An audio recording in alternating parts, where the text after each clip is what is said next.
Assalamualaikum warahmatullahi wabarakatuh. Halo teman-teman, kali ini kita akan membahas tentang PSAK 57, Provisi Liabilitas Kontingensi dan Aset Kontingensi. Sebelumnya, udah pada tahu belum nih apa itu provisi, liabilitas kontingensi, dan aset kontingensi? Nah, provisi adalah liabilitas yang waktu dan jumlahnya belum pasti. Sedangkan liabilitas kontingensi adalah kewajiban potensial yang timbul dari peristiwa masa lalu dan keberadaannya menjadi pasti dengan terjadi atau tidak terjadinya suatu peristiwa di masa depan. Contoh dari provisi dan liabilitas kontingensi adalah biaya garansi ataupun perkara pengadilan. Kemudian, aset kontingensi adalah aset potensial yang timbul dari peristiwa masa lalu dan menjadi pasti dengan terjadi atau tidak terjadinya suatu peristiwa. Contohnya pengembalian dana dari pemerintah atas kelebihan pajak ataupun biaya ganti rugi atas suatu perkara pengadilan.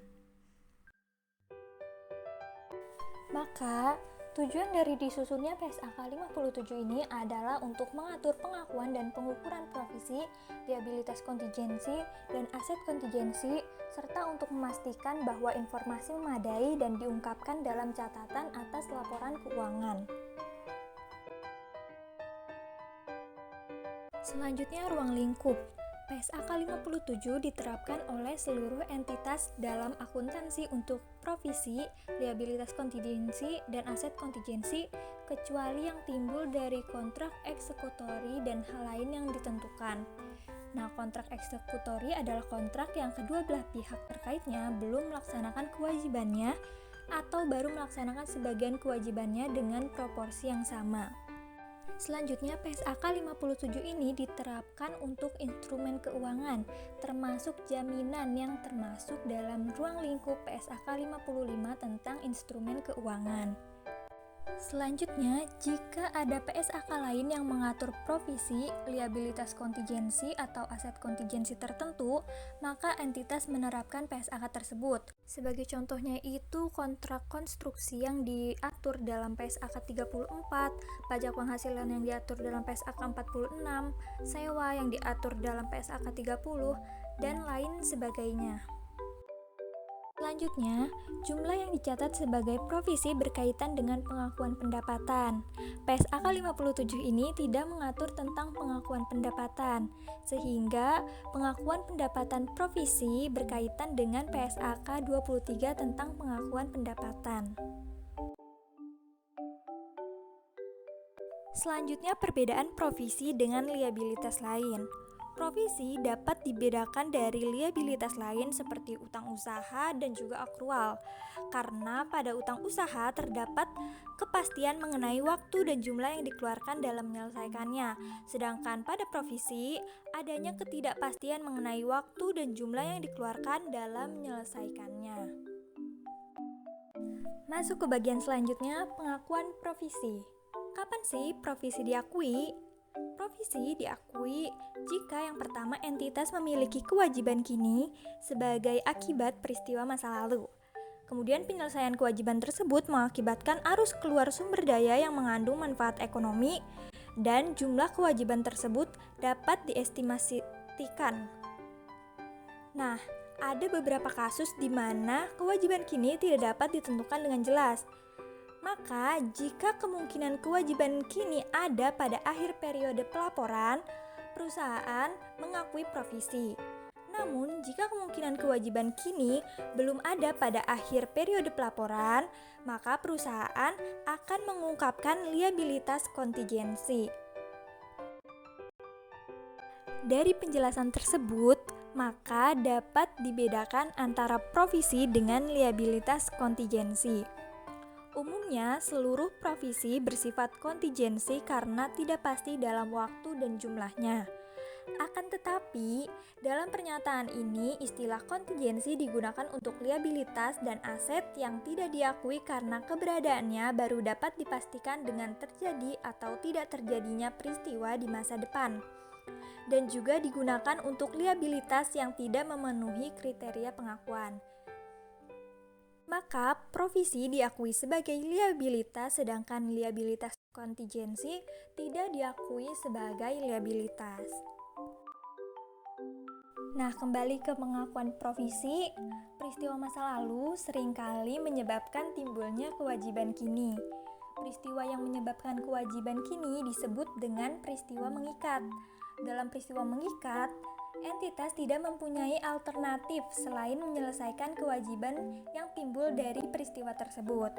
Nah, hal ini biasanya menimbulkan kewajiban hukum ataupun kewajiban konstruktif. Kewajiban hukum biasanya timbul dari yang pertama itu suatu kontrak, kemudian peraturan perundang-undangan ataupun pelaksanaan produk hukum lainnya. Sedangkan kewajiban konstruktif itu merupakan kewajiban yang berdasarkan praktik baku masa lalu dan menimbulkan ekspektasi kuat bahwa entitas akan melaksanakan tanggung jawab tersebut. Nah, provisi hanya diakui bagi kewajiban yang timbul dari peristiwa masa lalu, di mana terpisah dari tindakan entitas pada masa yang akan datang. Sebagai contoh, apabila terdapat denda atau biaya pemulihan pencemaran lingkungan, maka yang diakui adalah biaya yang dikeluarkan untuk menyelesaikan kewajiban itu tanpa memandang tindakan entitas pada masa yang akan datang. Kemudian biaya kegiatan purna operasi instalasi minyak atau instalasi nuklir, sebatas jumlah yang harus ditanggung entitas untuk memperbaiki kerusakan yang telah ditimbulkan. Nah, apabila entitas membuat instalasi minyak pembuangan limbah untuk memperbaiki praktik entitas di masa depan, maka biaya tersebut tidak boleh diakui sebagai provisi. Selanjutnya, ketika terjadi kerusakan lingkungan, entitas tidak terikat untuk menanggulanginya. Akan tetapi, perbuatan yang mengakibatkan kerusakan tersebut akan menjadi peristiwa yang mengikat pada saat terbit peraturan perundang-undangan baru yang mengharuskan kerusakan tersebut ditanggulangi, sehingga menimbulkan kewajiban konstruktif. Selanjutnya, pengakuan liabilitas kontingensi. Sama seperti provisi, liabilitas kontingensi merupakan kewajiban potensial yang timbul dari peristiwa masa lalu dan keberadaannya menjadi pasti dengan terjadi atau tidak terjadinya satu peristiwa pada masa yang akan datang yang tidak sepenuhnya berada dalam kendali entitas. Namun, liabilitas kontingensi tidak diakui karena yang pertama tidak terdapat kemungkinan yang besar entitas akan mengeluarkan sumber daya yang mengandung manfaat ekonomi untuk menyelesaikan kewajibannya atau jumlah kewajiban tersebut tidak dapat diukur secara andal. Sehingga entitas tidak diperkenankan untuk mengakui liabilitas kontingensi. Nah, selanjutnya pengakuan aset kontingensi. Gak jauh beda dengan liabilitas kontingensi, kalau aset kontingensi adalah aset potensial yang timbul dari peristiwa masa lalu dan keberadaannya menjadi pasti dengan terjadi atau tidak terjadinya suatu peristiwa di masa yang akan datang yang tidak sepenuhnya berada dalam kendali entitas.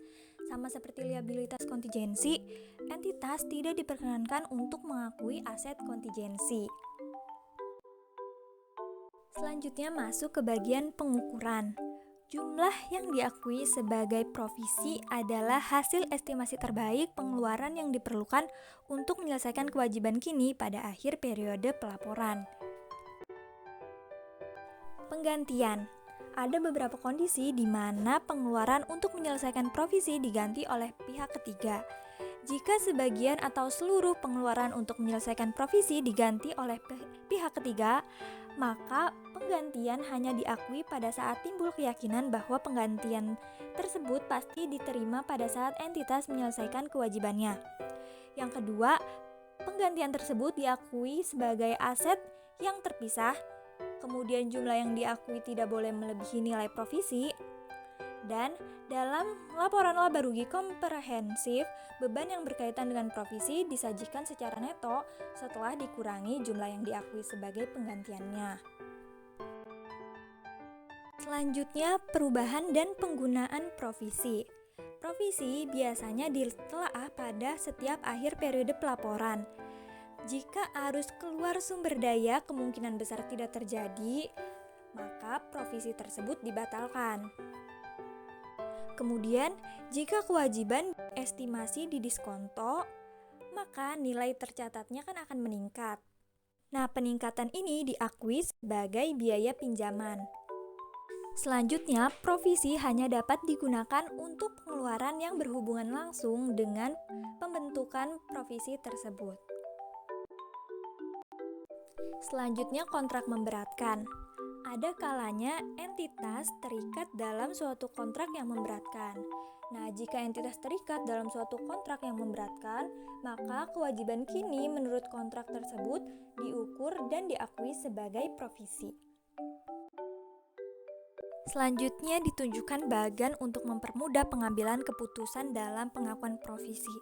Di sini dimulai dari pertanyaan yang pertama. Apakah ada kewajiban kini sebagai akibat peristiwa yang mengikat? Jika jawabannya iya, maka beralih ke pertanyaan kedua. Apakah kemungkinan akan terjadinya arus keluar sumber daya pada akhir periode? Nah, jika jawabannya iya, maka lanjut ke pertanyaan ketiga. Apakah estimasi yang andal dapat dibuat? Jika jawabannya iya juga, ada estimasi yang andal, maka entitas dapat mengakui provisi. Nah, tapi apabila estimasi yang andal tidak dapat dibuat, maka entitas akan melakukan pengungkapan liabilitas kontingensi. Nah, apabila di pertanyaan yang pertama tadi, entitas tidak memiliki kewajiban kini sebagai akibat peristiwa yang mengikat, maka beralih ke pertanyaan yang ada di sampingnya. Apakah ada kemungkinan kewajiban? Jika ada kemungkinan kewajiban, maka muncul pertanyaan yang selanjutnya. Apakah kemungkinan arus keluar sumber daya kecil? Jika tidak, jika kemungkinan arus keluar sumber dayanya tidak kecil, maka entitas melakukan pengungkapan liabilitas kontingensi. Tapi apabila kemungkinan arus keluar sumber dayanya kecil, maka entitas tidak berbuat apapun. Selanjutnya, jurnal terkait PSAK 57. Jurnal ini berjudul Analisis Implementasi Tanggung Jawab Lingkungan Perusahaan berbasis PSAK nomor 57, studi kasus PT Holcim Indonesia Tbk, PT Aneka Tambang Tbk, dan PT Atlas Resources Tbk. Nah, di jurnal ini itu membahas tentang green accounting yang dihubungkan dengan pengungkapannya dalam laporan keuangan. Hasilnya menunjukkan bahwa perusahaan-perusahaan tersebut telah melakukan tanggung jawab lingkungan perusahaan dan mengakui biayanya dalam laporan keuangan sebagai provisi. Sekian informasi yang dapat saya sampaikan. Apabila ada informasi yang kurang tepat, mohon dikoreksi. Wassalamualaikum warahmatullahi wabarakatuh.